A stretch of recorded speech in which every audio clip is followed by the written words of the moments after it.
Shalom Shalom adik-adik, selamat hari Minggu. Kita kembali dalam IHMPT hari ini ya Kak Dimas ya, dengan Kak Olin dan Kak Dimas. Kita akan mulai ibadah kita pada hari ini adik-adik. Silakan duduk yang tenang, ambil Alkitabnya, disiapkan. Pembacaan kita pada pagi hari ini terambil dari Ulangan 9, ayat yang pertama hingga ayat yang ketiga. Nah, sebelum kita mulai ibadah, mari kita siapkan hati dan pikiran kita, mari kita bersaat teduh.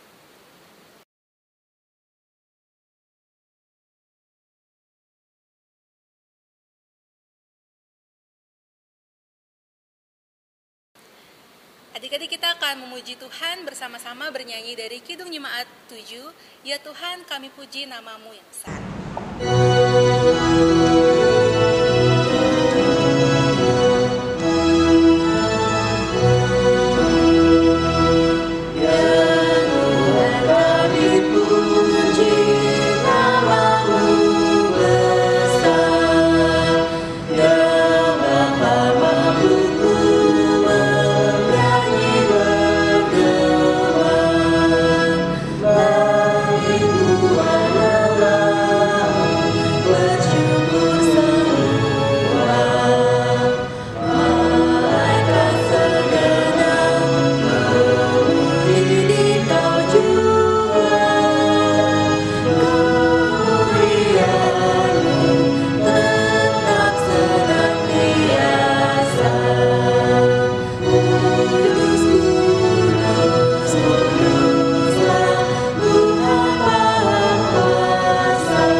Kita masuk dalam doa pembukaan.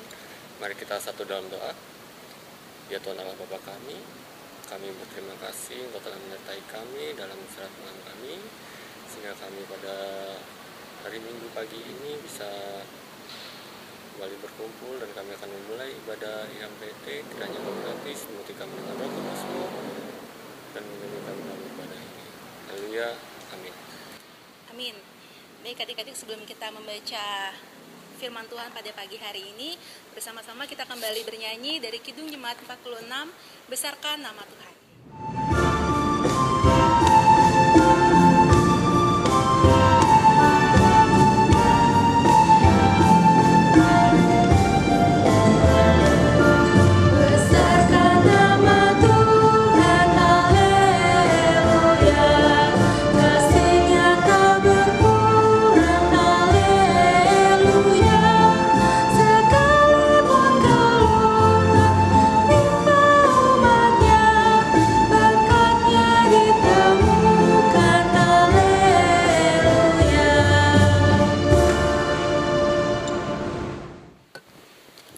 Bacaan kita pada pagi hari ini terambil dari Ulangan pasal yang ke-9 ayat yang pertama hingga ayat yang ketiga.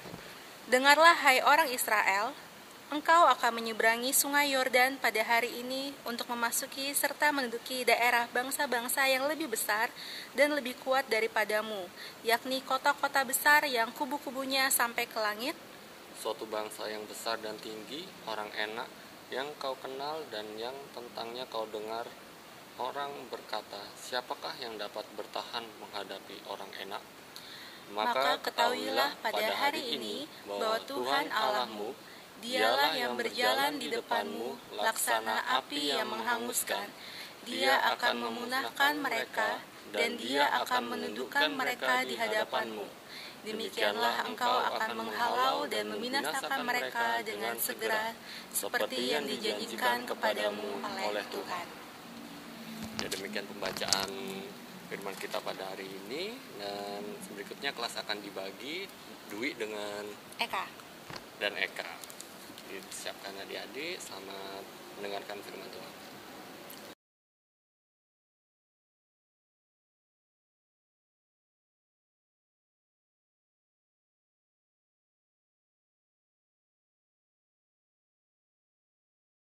Shalom, selamat hari Minggu, Sobat Teruna semua yang diberkati Tuhan.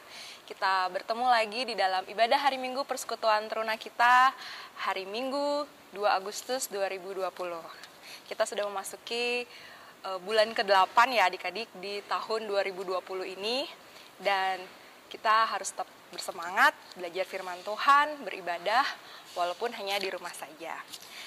Firman Tuhan yang hari ini terambil dari kitab Ulangan 9 ayat 1 sampai ayat 3 yang tadi sudah dibacakan oleh kakak-kakak kalian. Dan mari kita masuk dalam perenungan firman Tuhan. Ini berbicara tentang apa sih adik-adik? Nah, sebelum lebih jauh lagi kita melihat, mari kakak ajak kita, kakak punya satu pertanyaan buat adik-adik. Adik-adik pernah nggak melihat atau mungkin mengalami perasaan gede rasa atau GR? Pernah? Atau ngerasa bahwa kita udah melakukan sesuatu yang itu karena kehebatan kita, itu karena kita, misalnya sebuah tugas, atau kita bisa melakukan sebuah karya, terus kita merasa, oh ini karena aku hebat, ini karena aku penting, ini karena emang aku bisa gitu. Nah, adik-adik, perasaan GR atau gede rasa itu juga sempat dialami oleh bangsa Israel saat mereka keluar dari tanah Mesir, kemudian mau menuju masuk ke dalam tanah Kanaan. Pada saat itu mereka sering sekali mengalami kemenangan demi kemenangan, kemudian mereka mengalahkan banyak sekali bangsa-bangsa atau suku-suku di sekeliling mereka, dan kemudian ada timbul namanya perasaan yang merasa itu karena kehebatan mereka. Padahal perasaan GR itu adalah perasaan yang berlebihan adik-adik terhadap sesuatu yang sebenarnya belum pasti, dan bisa jadi itu bukan karena kehebatan kita. Kita merasa berperan penting atas suatu pencapaian, padahal sebenarnya tidak. Orang yang GR itu biasanya salah membaca keadaan. Nah, ini adalah sebuah pengantar sebelum kita masuk ke dalam bagian bacaan kita tadi. Kenapa adik-adik? Karena di dalam kitab Ulangan ini sebenarnya berisi nasihat atau pesan-pesan Musa, Nabi Musa, salah satu nabi besar di dalam kitab suci kita, kepada bangsa Israel saat itu.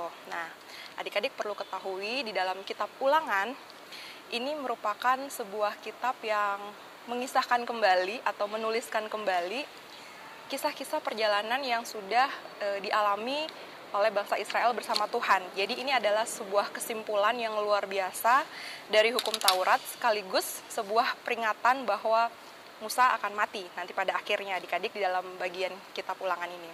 Nah, untuk memahami kitab Ulangan ini, kita harus ingat kisah-kisah sebelumnya adik-adik. Apa sih yang sudah terjadi terhadap bangsa Israel saat ditulis ini kitab ini?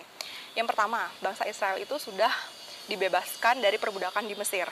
Mereka sudah menghabiskan 1 tahun mereka di Gunung Sinai, dan disinilah mereka membuat perjanjian dengan Allah bahwa mereka berjanji akan menaati hukum Taurat.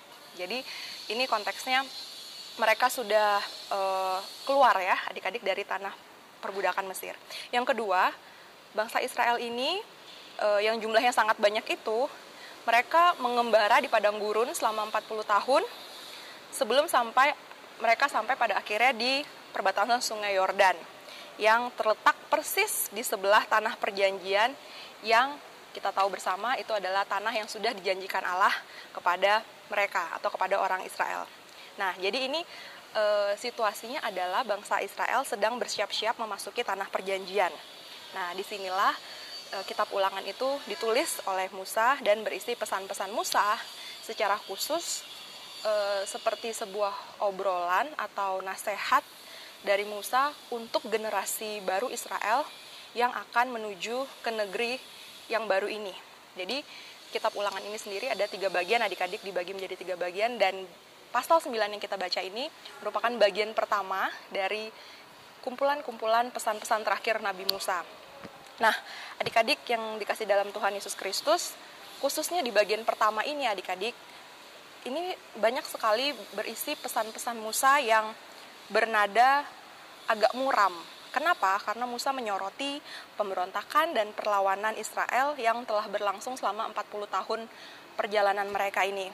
Jadi Israel sudah banyak sekali melihat mukjizat Tuhan dalam perjalanan mereka, sudah banyak sekali melihat kebaikan Tuhan, menyaksikan kehebatan Tuhan, tapi mereka terus jatuh bangun, dan bahkan sering sekali tidak setia terhadap Tuhan.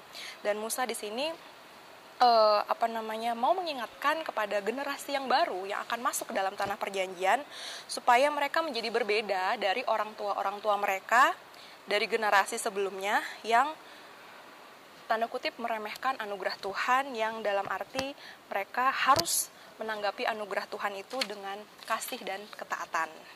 Nah, adik-adik, mari kita kembali di bagian bacaan kita pada hari ini ya adik-adik, di ayat 1 sampai ayat 3. Nah, adik-adik, ketika itu bangsa Israel akan siap-siap menyeberangi Sungai Yordan. Adik-adik perlu ketahui Sungai Yordan yang dimaksud sini itu bukan sungai kecil ya adik-adik, bukan sekedar kali gitu ya, tapi ini adalah sungai yang besar, yang arusnya juga itu deras. Jadi ini merupakan bukan menyeberang yang main-main adik-adik ya. Jadi ketika mereka akan menyeberangi Sungai Yordan inilah, di bawah pimpinan Musa, bangsa Israel ini akan memasuki tanah Kanaan dan akan merebut kota-kotanya. Mereka akan menaklukkan setiap raja dan kerajaan yang ada di seberang sana. Dan mereka akan menguasai semua wilayahnya.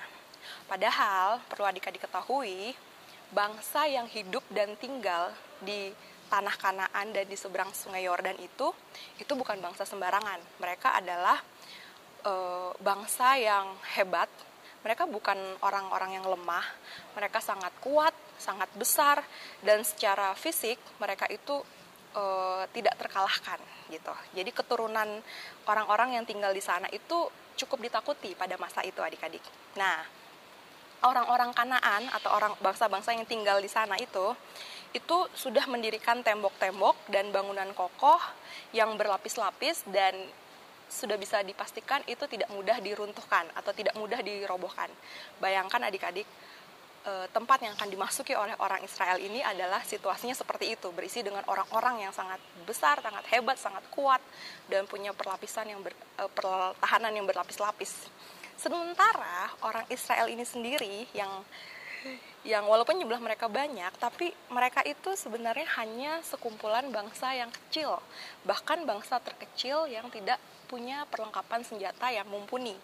Bisa dibilang mereka tidak mempunyai persenjataan lengkap, salah satu bangsa yang ya apa adanya aja gitu, karena mereka kan sedang dalam perjalanan ya adik-adik ya. Dan juga bangsa Israel ini ada masa-masa tertentu mereka itu seperti sebuah bangsa yang tanpa identitas.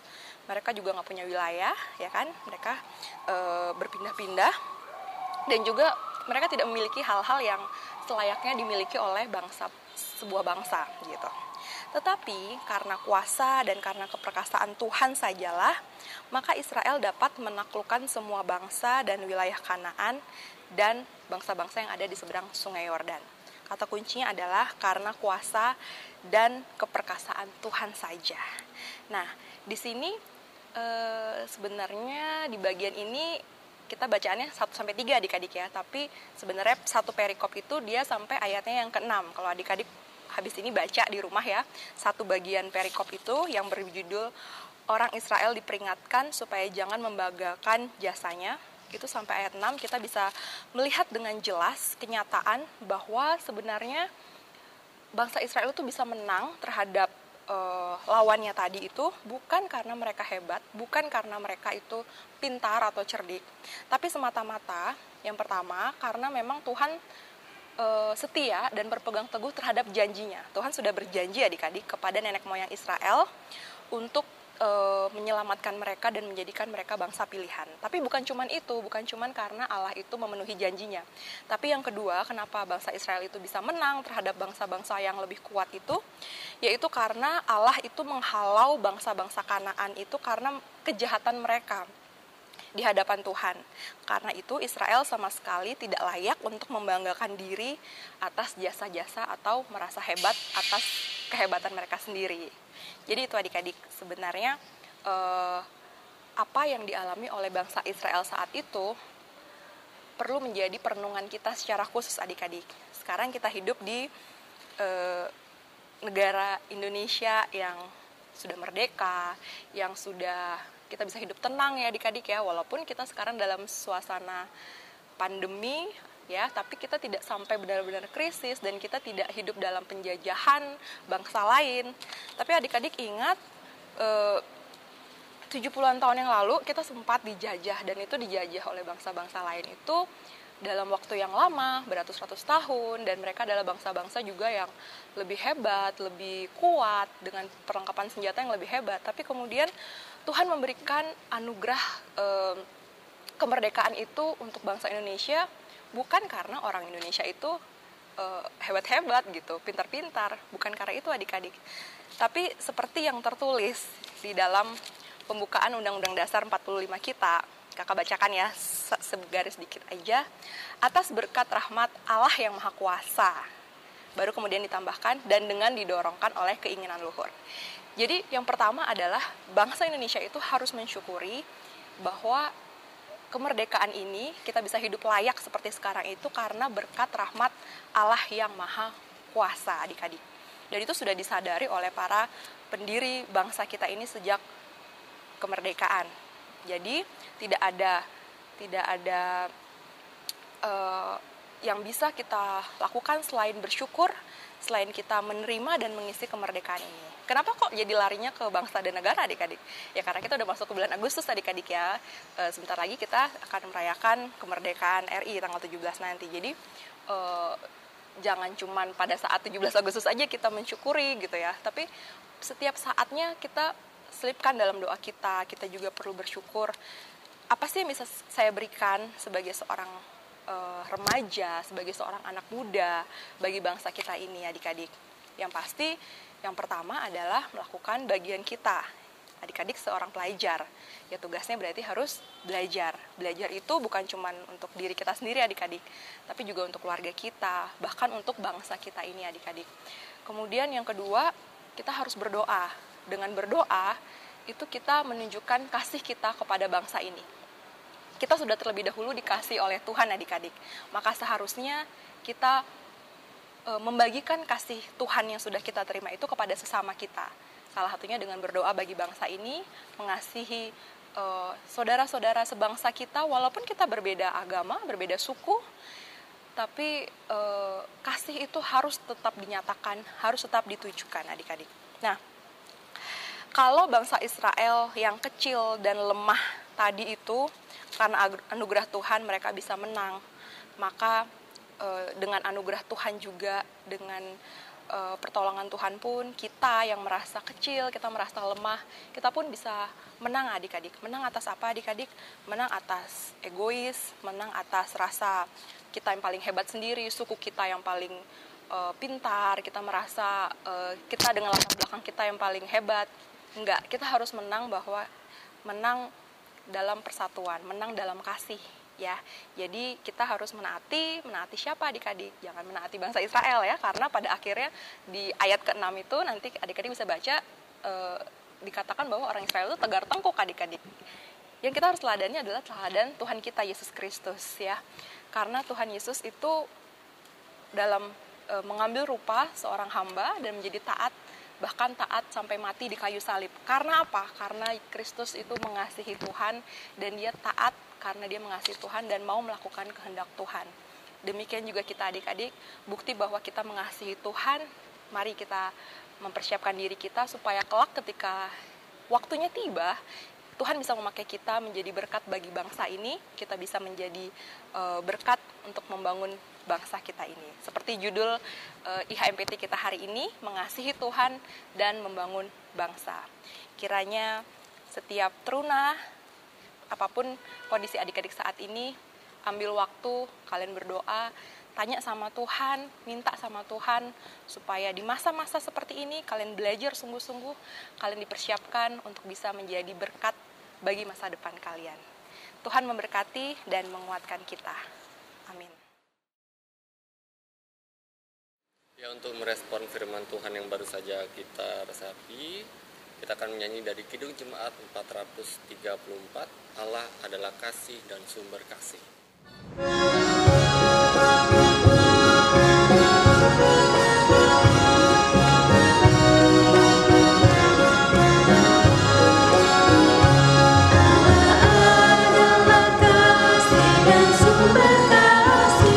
Bukalah hatimu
kita satu di dalam doa.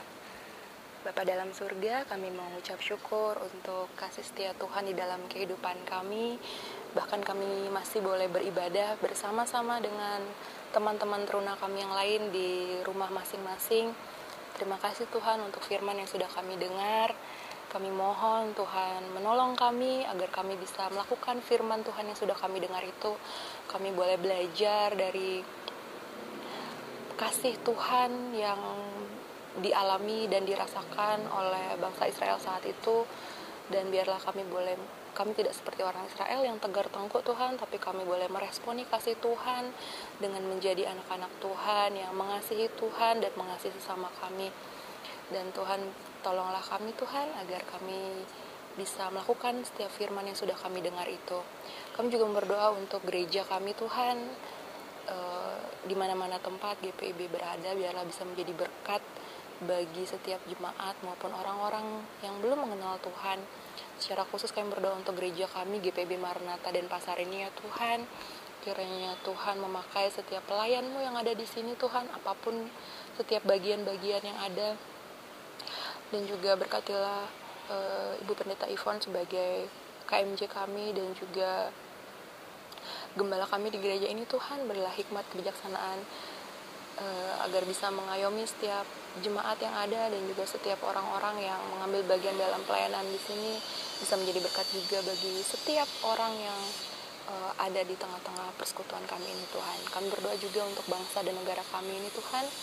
Kiranya Tuhan menolong agar para pemimpin-pemimpin kami baik di pusat maupun di daerah bisa mengerjakan setiap tugas dan tanggung jawab mereka, tidak menggunakan wewenang mereka dengan semena-mena, tapi mereka bisa memperjuangkan, mereka bisa memprioritaskan kesejahteraan rakyat dan juga kebaikan bagi orang banyak. Terlebih khusus untuk Bapak Presiden kami dalam menghadapi setiap tantangan di negara kami ini Tuhan, berikan beliau hikmat agar beliau bisa memimpin negara ini dengan takut akan Tuhan, dengan jujur, dan setiap keputusan-keputusan atau kebijakan-kebijakan yang diambil itu sungguh-sungguh tepat dan sungguh-sungguh berguna bagi setiap rakyat Tuhan. Kami berdoa Tuhan untuk pandemi yang melanda bangsa kami ini Tuhan, bahkan dunia ini. Kiranya Tuhan tolong setiap kami yang ada tinggal di dalamnya Tuhan, biar kami tetap menjaga kesehatan kami dan kebersihan kami. Kami bisa menjaga satu sama lain dengan memperhatikan setiap protokol yang dianjurkan Tuhan, dan juga untuk setiap tenaga kesehatan, aparat keamanan, semua yang berjeri lelah Tuhan setiap harinya. Tuhan menolong, Tuhan sempurnakan agar pandemi ini boleh cepat berlalu dan setiap orang-orang yang sakit boleh berangsur-angsur sembuh ya Tuhan. Ya Bapak, kami berdoa untuk pendidikan para adik-adik teruna kami. Bapak Engkau berkati agar setiap adik-adik kami di rumah mereka di dalam tahun ajaran yang baru ini, mereka boleh dimampukan untuk mengikuti setiap pelajaran demi pelajaran. Dan kami pertaruhkan setiap masa depan adik-adik teruna kami di dalam tangan-Mu, Tuhan yang berkarya, Tuhan yang memberikan mereka kecerdasan, akal budi, kepintaran. Terima kasih Tuhan, berkatilah orang tua kami dengan pekerjaan dan usaha mereka, berikan kesehatan, umur panjang, jauhkan dari segala sakit penyakit dan mara bahaya Tuhan. Biarlah Tuhan menolong setiap orang tua kami, papa dan mama kami, agar mereka bisa tetap bekerja dengan sukacita dan rezeki berkat dari Tuhan akan mengalir dalam keluarga kami. Terima kasih ya Bapak, kami berdoa untuk Pelkat Persekutuan Teruna kami. Tuhan berkati kakak pelayan, Kak Yosi sebagai ketua saat ini, biarlah semua pelayan pengurus bisa saling bekerja sama dan saling melayani, mengasihi satu sama lain. Dan juga setiap teruna Tuhan, kami bisa sama-sama bertumbuh dalam kebenaran firman Tuhan di dalam wadah Pelkat PT ini Tuhan. Terima kasih Tuhan, kami serahkan setiap doa, setiap ucapan syukur, permohonan kami ke dalam tangan Tuhan. Kami alaskan doa ini hanya dalam satu nama Tuhan Yesus Kristus yang sudah mengajarkan kami berdoa. Bapa kami yang ada di surga, dikuduskanlah nama-Mu. Datanglah kerajaan-Mu, jadilah kehendak-Mu di bumi seperti di surga. Berikanlah kami pada hari ini makan kami yang secukupnya. Dan ampunilah kesalahan kami, seperti kami juga mengampuni orang yang bersalah pada kami. Dan jangan bawa kami ke dalam pencobaan, tapi lepaskanlah kami daripada yang jahat. Doksa lagi. Ntar diedit ya bagian ini.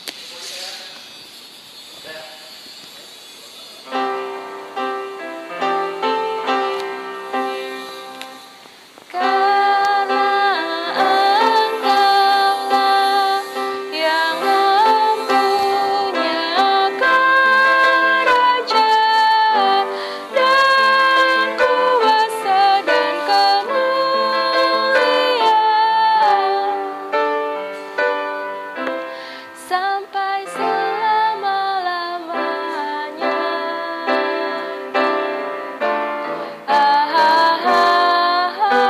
Amin. Sebelum kita mengakhiri ibadah pada hari Minggu ini, kita bernyanyi dari Kidung Jemaat 408, Di Jalanku Ku Diiringi.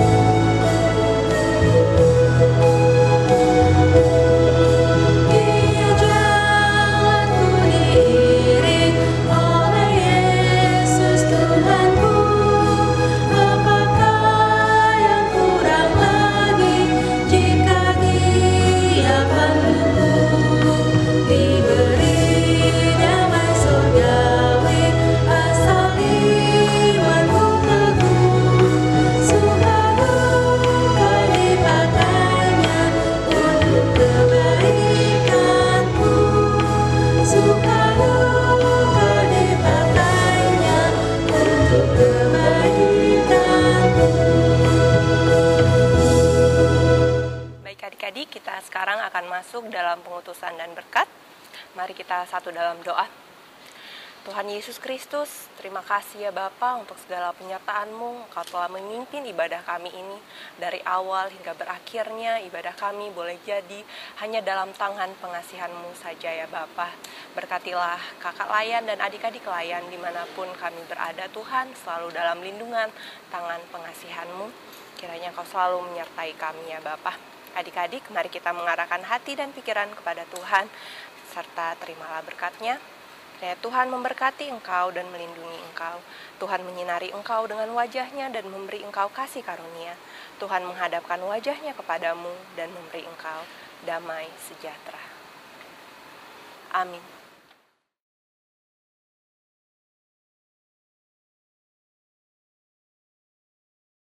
Baik adik-adik, demikianlah ibadah kita pada minggu pagi hari ini. Kak Olin dan Kak Dimas ada sedikit pengumuman. Jadi nanti adik-adik kita akan ada satu kegiatan online, yaitu kita akan bikin conference via Google Meet ya. Google Meet Kak Dimas. Nanti informasinya schedule-nya kapan, jamnya kapan, hari apa, nanti kita akan informasikan Di grup ya di WhatsApp grup adik-adik Teruna. Jadi pastikan selalu cek ya isi dari WhatsApp grup. Itu aja, selamat hari Minggu, Tuhan Yesus berkati.